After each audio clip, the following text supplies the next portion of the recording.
Hello everyone, I'm Alicia. Welcome to my Beautiful Nights channel. This video is a continuance of my BEADventurous series, and for this video I just wanted to show you guys what I made with the Czech Beads exclusive monthly subscription box. In case you're interested in this box, I will leave a link for it down there in the description bar.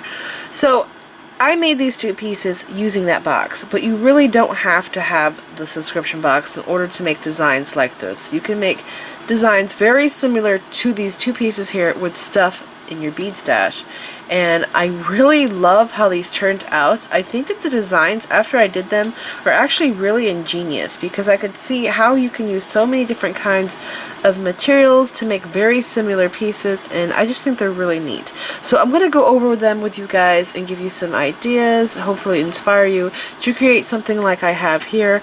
Now if you want to make pieces that are just like these and you can't get the box, you can go to their website and get the same charms and the beads that I used. I will leave links for all the materials that I used here down there below.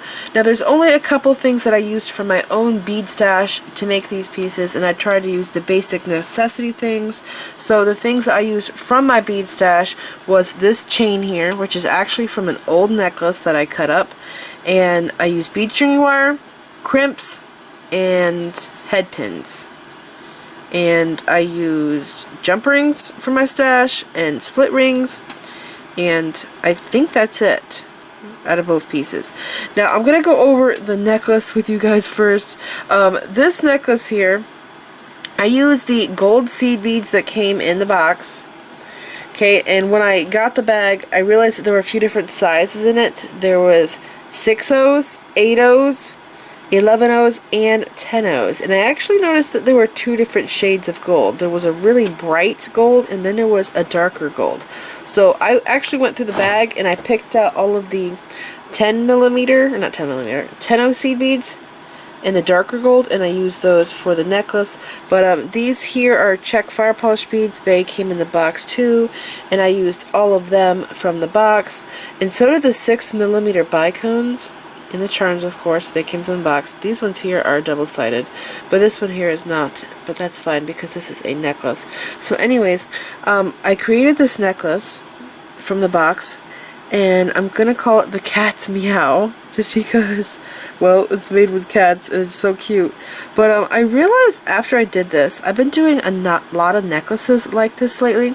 This necklace, by the way, I finished it at 20 inches. It looks really great at a short length, but I realized that after I made this that you guys will be able to make very similar necklaces to this here.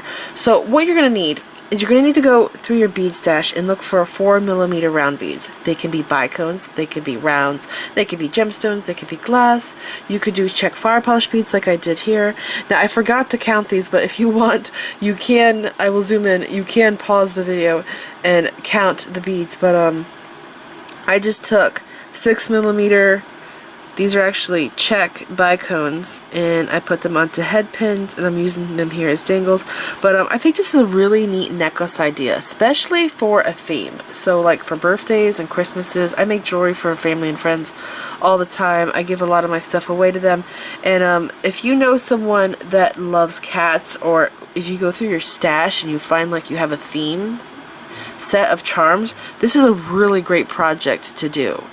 I think anybody would wear this necklace. It's very dainty and small, and I think there would be very few people that would turn a necklace like this down because of how it's designed, and it's just an overall really good design, and it's using very little materials. It's very affordable to make, and you can make several of them. It's very fast. It just all around is a really cool design.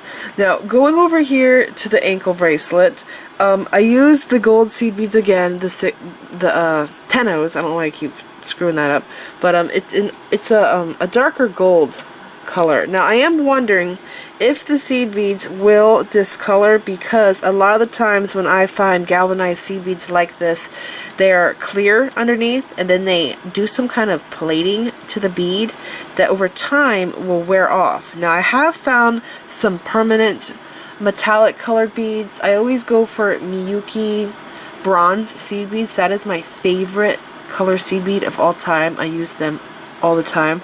But there's also another silver. It's not bright silver. It's not the Labrador silver. I think it's called nickel, and that finish there seems to be permanent. I don't remember if I got it from Yuki or Toho, but anyways, those are two permanent metallic finish color seed beads that I use all the time that I know don't change color. But these here, I am wondering if they will change color over time. But anyways, there were 4 of these Scottish Terrier dog charms, and I just thought they were so cute. I kind of wanted to do like a keychain with them, but then when I found these dog bone charms in the box, I was like, I gotta use this as a toggle.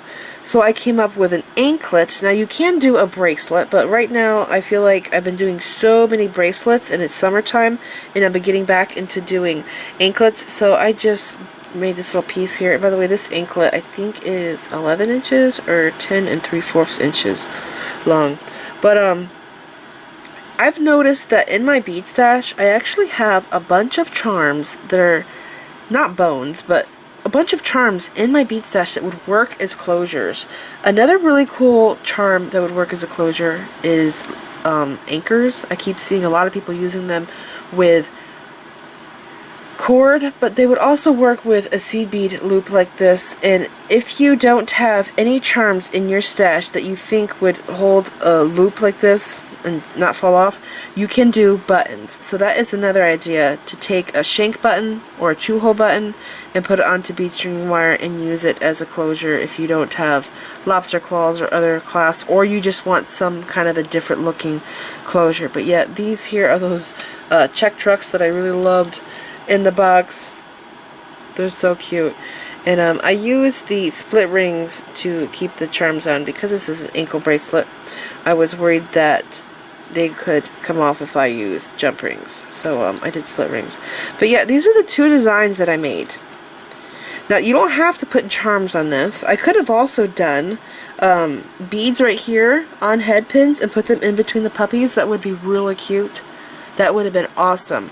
But I was trying to stay with what was in the box. So one other thing I want to point out is whenever I make a closure like this, a button closure, whatever it is, you always want to make sure that the piece that is passing through the loop fits snugly through the loop. Okay, if you make your loop too big, this will fall right off. So you want a snug fit.